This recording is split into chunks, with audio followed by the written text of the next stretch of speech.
ሰላት የሙእሚን ዋና መለያ ሙእሚን መሆኑ የሚለይበት ሙስሊም መሆኑ የሚለይበት አልአህዱ الذي بيننا وبينهم الصلاة فمن تركها فقد كفر ማንነቱን የሚለይበት ለአላህ ያላጎበደደ ለሰው ልጅ ያጎበደዳል አይሆንም አይመስልም ይከብዳል ስለዚህ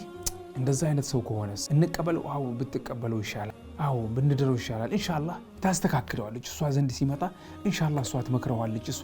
ኢንሻአላህ በባህሪዋ በመኗ ገስታው ኢንሻአላህ ይስተካከላል طيب ሱሰኛ ቢሆንስ ስነ ምግባር ብልሹ ቢሆንስ በተለያዩ ነገሮች እነዚህን ሁሉ ማጤን ያስፈልጋል እንደዚህ አይነት ላይ መግባት አለባት እቺ ልጃችን ላ طيب አንዳንዱ ያላሰበው ነገር አለ ልጃችን እሷ ልታስተካክለው ትችላለች የሚል አባባል طيب እሱ ቢያጠማትስ አንዳንድ ሰው ማሻአላህ ምላሱ እንደምታውቁት ሸውዶ አታሎ ምን ብሎ ሲጋፋ ምን ሲል ሲጎዳ ለምሳሌ ልጅ ወልዳ ይሆናል በልጇ ምን ያደርጋታል አሁን በልጅቷ ኢብቲዛዝ ይጀምራል ወለዱ እንበል በቃ መሄድ ትችላለች ልጁ ግን እኔ ነው በልጇ እንግዲህ ታውቃላችሁ ልጆች ሴቶች እናቶች ልጆቻቸውን በጣም ይወዳሉ በዚህ ጉዳት ያደርስባታል በዚህ አይነት ነገር ሌላ ነገር ውስጥ ሌላ ዓለም ውስጥ ሊያስገባት ይችላል ልጅ